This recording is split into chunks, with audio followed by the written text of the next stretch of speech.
Fission reactions का students हम equation देखते हैं किस तरह इसको शो करेंगे by an equation. Fission reaction जिस तरह की हमने देखा कि एक हैवी न्यूक्लियाई होती है, सपोज आप यूरेनियम कंसिडर कर लें कि हैवी न्यूक्लियस है, इसको हम बम्बार्ड करते हैं विद न्यूट्रॉन्स। एक न्यूट्रॉन इसके ऊपर हम स्ट्राइक करते हैं यहाँ से, ये आगे फॉर एग्जांपल न्यूट्रॉन। जब चूंकि पहले से भी अनस्टेबल न्यूक्लियाई है, यूरेनियम न्यूक्लियस पहले से ही अनस्टेबल है चूंकि रेडियो एक्टिव है, और जब हम एक न्यूट्रॉन इसको और ऐड कर लेते हैं सो इसकी अनस्टेबिलिटी जो है वो इंक्रीज हो जाती है। सो स्टेबल बनने के लिए क्या करती है, यहाँ पर जो न्यूक्लियस है इसकी वाइब्रेशन विगुरस बन जाती है और एज अ रिजल्ट वो टू स्मॉल स्टेबल न्यूक्लियाई में स्प्लिट हो जाती है। इस तरह भी हो सकता है कि वो अनस्टेबल न्यूक्लियाई में स्प्लिट हो जाए और फिर अगेन वो जो न्यूक्लियाई बनती है डॉटर न्यूक्लियाई वो रेडियो एक्टिव होती है और वो रेडिएशन से अपने आप को स्टेबल बना लेती है दोनों। सो दो स्मॉल न्यूक्लियाई लाइट न्यूक्लियाई में ये स्प्लिट हो जाती है। ये फॉर एग्जांपल आगे हमारे पास डॉटर न्यूक्लियाई, पैरेंट न्यूक्लियाई है ये वाली जो कि स्प्लिट हो जाती है। दिस इज अ न्यूट्रॉन, एक न्यूट्रॉन हम इसके ऊपर स्ट्राइक करते हैं, ये आ गया आपके पास यूरेनियम न्यूक्लियस। सो यहाँ पर जो दो हमारे पास न्यूक्लियाई बनती है, एक को सपोज हम नाम देते हैं जनरली एक्स न्यूक्लियाई, आगे दूसरी है वाई न्यूक्लियाई। इसके साथ न्यूट्रॉन्स भी इमिट होते हैं, फ्री न्यूट्रॉन्स। एवरेज जो है उसका 2.5 तकरीबन, लेकिन एवरेज का मतलब ये नहीं होता कि फ्रैक्शनल न्यूट्रॉन यहाँ से फ्री आ रहे हैं।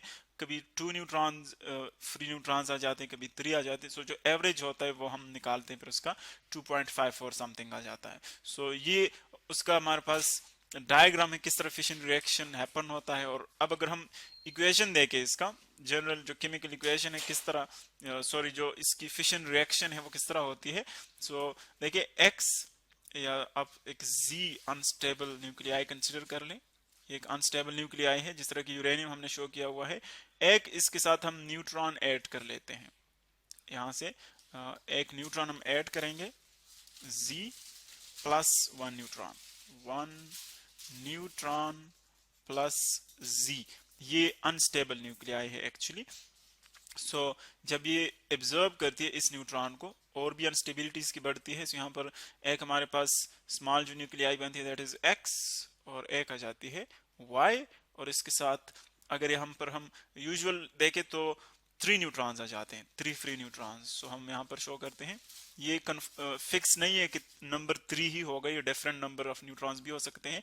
प्लस इसके साथ एनर्जी रिलीज होती है जो कि हमने देखा कि according to Einstein mass energy equation mass जो है वो कन्वर्ट हो जाता है एनर्जी में। सो ये एक जनरल हम इसको इस तरह शो कर सकते हैं। और अगर हम स्पेसिफिकली न्यूक्लियाई देखें, यहाँ पर जो अनस्टेबल न्यूक्लियस है जी जो हमने शो किया हुआ है उसकी जगह देखें हम यहाँ पर यूरेनियम यूज कर रहे हैं। सो यहाँ पर आप लिखें यूरेनियम का जो केमिकल सिंबल है हमारे पास आ जाएगा यू, इसका एटॉमिक मास है 235, the sum of neutrons and protons, और जो एटॉमिक नंबर है इसका चार्ज नंबर वो है 92, इतने इसमें प्रोटॉन्स होते हैं। अब हम इसके साथ एक न्यूट्रॉन ऐड कर लेते हैं, जो स्लो न्यूट्रॉन हम इसके ऊपर स्ट्राइक करते हैं वो एक न्यूट्रॉन आ गया, वन न्यूट्रॉन ऐड हो गया। अब इसका देखिए मेस नंबर है 1 और चार्ज नंबर 0। अब जब ये और भी अनस्टेबल हो जाए तो यहाँ पर हमारे पास देखिए स्प्लिट हो जाती है ये न्यूक्लियाई, दो स्मॉल न्यूक्लियाई आ जाती है। एक उसमें है बेरियम, जो स्मॉल न्यूक्लियाई बनती है वो है बेरियम इस केस में, बी ए उसका केमिकल सिंबल, और मैस नंबर उसका है 141।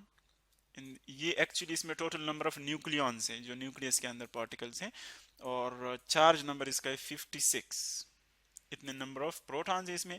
दूसरा जो हमारे पास जो दूसरी स्मॉल लाइट न्यूक्लियाई बनती है यहाँ पर वो है क्रिप्टॉन की, क्रिप्टॉन के आर, इसका हमारे पास जो मैस नंबर है वो 92 है, मैस नंबर 92, और चार्ज नंबर है 36। और बाकी जो हमारे पास आ जाते हैं न्यूट्रॉन्स 3, इसमें न्यूट्रॉन्स इमिट होते हैं फ्री फॉर्म में, फ्री फॉर्म में आ जाते हैं, ये आ जाएंगे न्यूट्रॉन्स, न्यूट्रॉन्स इसको हम 10 से यूं डिनोट करते हैं, प्लस इसमें एनर्जी आ जाएगी और एनर्जी को हम डेल्टा क्यू से भी डिनोट कर सकते हैं यूं। सो ये एक जनरल इक्वेशन हमारे पास बनता है फिशन रिएक्शन का, कि एक हैवी न्यूक्लियस होती है, उसके साथ जब आप न्यूट्रॉन बम्बार्ड करते हैं उसके ऊपर, सो न्यूक्लियाई जो है उसकी अनस्टेबिलिटी इंक्रीज हो जाती है, और एज अ रिजल्ट क्या होता है, जब उसकी वाइब्रेशन बढ़ जाती है बहुत ज्यादा तो वो स्प्लिट हो जाती है। जिस तरह की इसको हमने कंपेयर किया था एक वाटर ड्रॉप से, कि वाटर ड्रॉप को अगर आप वाइब्रेशन देंगे, उसकी एनर्जी इंक्रीज कर दे वाइब्रेशनल एनर्जी, तो एक पॉइंट ऐसा है कि उसमें निक बन जाता है, यानी बहुत ज्यादा जो दरमियान वाला हिस्सा होता है बारीक बन जाता है, और एज ए रिजल्ट वो 2 पार्ट्स में स्प्लिट हो जाता है। सो बिल्कुल इसी तरह न्यूक्लियाई स्प्लिट हो जाती है, और जो दो हमारे पास ये डॉटर न्यूक्लियाई बनती है, यानी आफ्टर स्प्लिटिंग जो न्यूक्लियाई आ जाती है, इनको हम डॉटर न्यूक्लियाई कहते हैं। सो ये फिक्स नहीं होती कि हमारे पास हमेशा बेरियम और क्रिप्टॉन ही बनेंगे, बल्कि ये एक रेंज होती है कि इसके साथ दूसरे भी न्यूक्लियाई बनती हैं, लेकिन यहाँ पर जो चीज़ें मैस नंबर है और चार्ज नंबर वो कंजर्व्ड होगी, यानी इनका अगर हम सम दें कि सबका, तो वो इस यूरेनियम के या जो भी आप दूसरी न्यूक्लियाई यूज करते हैं उनके इक्वल होगी। सो एक्चुअली बेरियम और क्रिप्टॉन इस केस में बन रहे हैं, डिपेंड करते हैं फिशन रिएक्शन के ऊपर।